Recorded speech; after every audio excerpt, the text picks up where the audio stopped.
ബംഗളൂരുവിൽ തെരുവുനായ്ക്കൾക്കുള്ള ഷെൽട്ടർ ഹോമിലെ ജീവനക്കാരി ഉടമയുടെ മർദ്ദനമേറ്റു മരിച്ചു.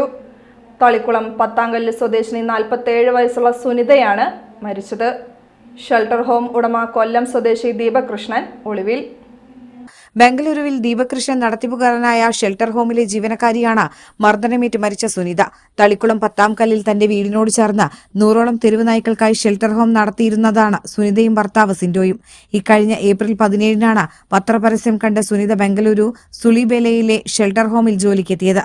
മാസം 40,000 രൂപ നൽകാമെന്ന് പറഞ്ഞാണ് ദീപക് കൃഷ്ണൻ സുനിതയെ ജോലിക്ക് വിളിച്ചതെന്ന് ഭർത്താവ് സിൻഡോ പറഞ്ഞു. സഹോദരിയുടെ മകൾക്കും തൃശൂർ സ്വദേശിനിക്കുമൊപ്പമാണ് ഇവർ ബംഗളൂരുവിലെത്തിയത്. ഇതിനിടെ ദീപകിന്റെ മദ്യപാനമടക്കമുള്ള പ്രശ്നങ്ങൾ കണ്ടതോടെ ജോലി നിർത്തി പോവുകയാണെന്ന് സുനിത ദീപകിനോട് പറഞ്ഞിരുന്നു. കൂടുതൽ പണം വാഗ്ദാനം ചെയ്തെങ്കിലും സുനിത സമ്മതിച്ചില്ല. ഇതിനിടയിലാണ് ഇക്കഴിഞ്ഞ ഞായറാഴ്ച സുനിത ഉടമയുടെ ക്രൂരമർദ്ദനത്തിന് ഇരയായത്.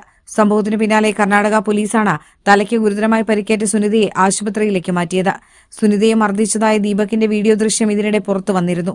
തൃശൂരിലെ സ്വകാര്യ ആശുപത്രിയിൽ ചികിത്സയിലിരിക്കെ ചൊവ്വാഴ്ച രാത്രി 9 മണിയോടെയാണ് മരണം.